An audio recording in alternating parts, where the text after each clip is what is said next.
American. So we get this started here for our sleepers. Matt, how about the Florida Atlantic Owls? Yeah, I forgot my notes. So they had a pretty good year last year, and they got some transfers in. They look pretty strong. I don't think they're going to win the conference, but I think they're going to make a lot of noise.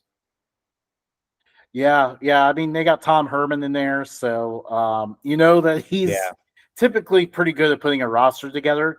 he's good Um, at yeah, he's good at in Texas. Well, half of Texas.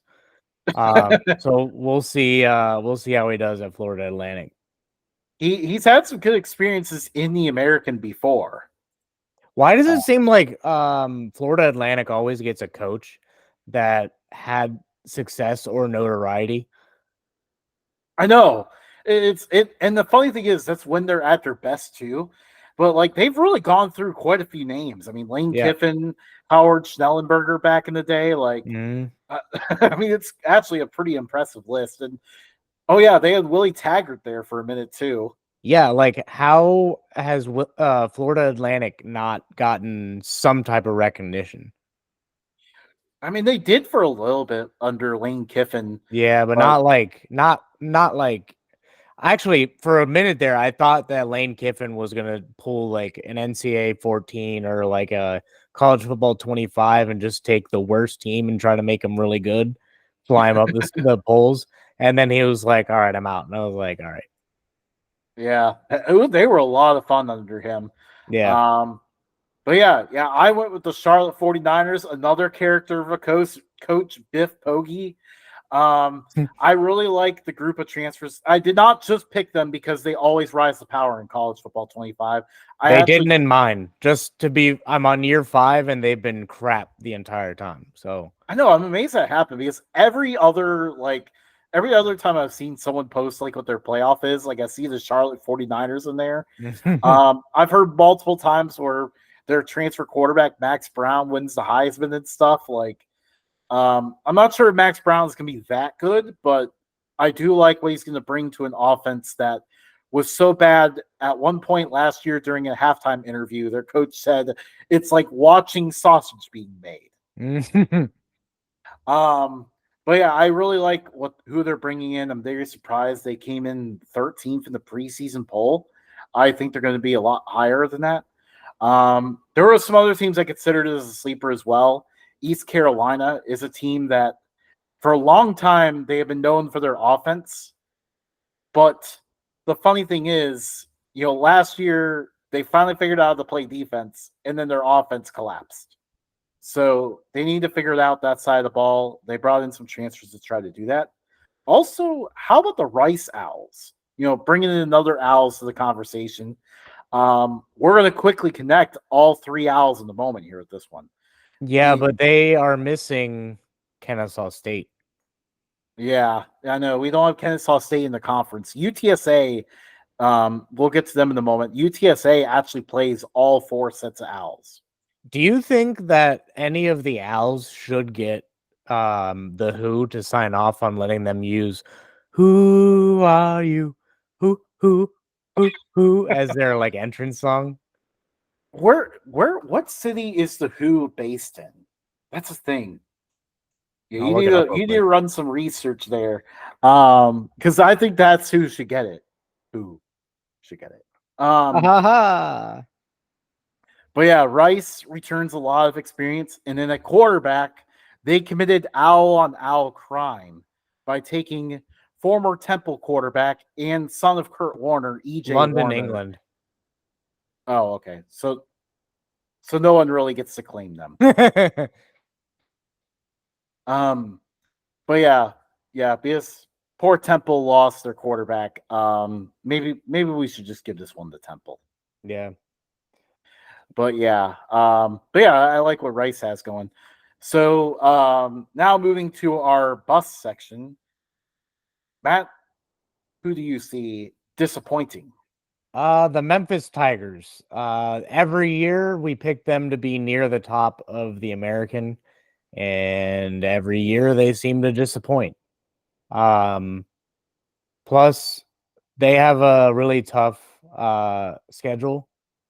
So I think it's really just if they do pull off a win against their they play a lot of away games, don't they? Like against Yeah, top teams. they play just about every main contender on the road, and don't forget the non-conference game at Florida State. Okay, if they win any of those, I'll be surprised. I mean, I think they could win one of those, but I have them on my bus list as well for kind of the same reasons you mentioned. Like they just have not been able to get over the hump for under Ryan Silverfield. And also, like it was hard to pick a bus because I did like a lot of what Memphis has on offense. And, they're making changes on defense to try to improve on that side of the ball because at one point last year, their defense totally collapsed. They have the old Tennessee Oilers stadium that was randomly built for the Tennessee Oilers, and then they just said after like 2 seasons, no, we're gonna go to Nashville. I know, right? And now Memphis has it. I mean, they're embracing it at this point. Like this is their stadium, and just because they may not win the American this year doesn't mean the future's not bright. Especially as FedEx is getting involved, and so Memphis is probably going to have pretty strong NIL in the future. But they had not been able to get over the hump for me, and I feel like with how many people they have having returning. Like this season is a bust season if Memphis doesn't win the conference, which neither of us, as we'll mention in a moment here, have Memphis in our conference championship games. Yep. Which that's my transition. So Matt, cards on the table. Who do you see winning this conference? Tulane. I think they have a lot of good players coming in. They're strong. They impressed me last year, so I think they can pull it off. I think they can surprise some people and actually start rising up the poll. Sleeper team for a G5 college football playoff team. So if the committee doesn't want to just put all power 2 teams in the playoff, then I feel like Tulane is a team that could make it in. Well, you see, this is why we have automatic bids. I forgot they added the automatic bids. Yep. So, they're a candidate for that 5th automatic bid. But I have them beating South Florida. South Florida to me just seems like a program that is left over from the Big East. Everybody left them. It's like when you're in high school and you go to work with your friends and all of a sudden they just quit and then you're stuck working there. It just seems like South Florida is that in the American. And I feel like soon they could start making a case for themselves, but right now I feel like they're just a step shy from getting out. So, I mean, the analogy works perfectly where and then as soon as you get left behind is when the light bulb clicks. Yeah. South Florida has really, I mean, they've gotten some huge donations lately, really just ramped up their investment in the football. On-campus stadium is on the way. It looks like it's going to be really cool. But, obviously for at least the latest rounds of realignment, it was a little too late. But they are positioning themselves here for the next round. Obviously I like what Alex Golish is building there, and they're paying them pretty well to stick around. So that team's gonna be really dangerous. But I do not have them in my conference championship game. I think they might still be a year away from making it there. I have the Tulane Green Wave beating the UTSA Roadrunners. Similar reasons why, like you said, I really like what John Summerall is building there. Just electric transfers across the board on the offensive side of the ball. They do need to figure out who their Summerall really cares. Oh, that's a joke. That's a commercial that only Cincinnatians know. Yeah, there's a Bob Summerall tires store. Like it's a chain of them around here, and their slogan is Bob Summerall really cares. Bob Summerall. And so it's it rings in my head quite often. Yeah, I think we have a very different picture on John Summerall's name than anyone else does. Yeah. um, but yeah, I like what they brought in for the offensive side of the ball. They do have to figure out the quarterback, whether it's going to be Ty Thompson, Oregon's former backup quarterback, or Tulane's backup quarterback from last year, who he actually played decent in place of Pratt when he got hurt. I think they even had like a halftime lead on Ole Miss with him. But yeah, and then UTSA, Troy Taylor is just building such a great program there. I am worried about the fact that they don't have Frank Harris for what feels like the first time in a decade. And But they play at the Spurs old arena. yeah, they That do. surprisingly fits a football field and still has a decent amount of seats. It does. Like they fit. They can. I think they can fit like 60,000 in there. Yeah. Yeah, I like UTSA a lot. I think they got great stadium. I think they're in a good location to get recruits. I think a main part of it is growing cities.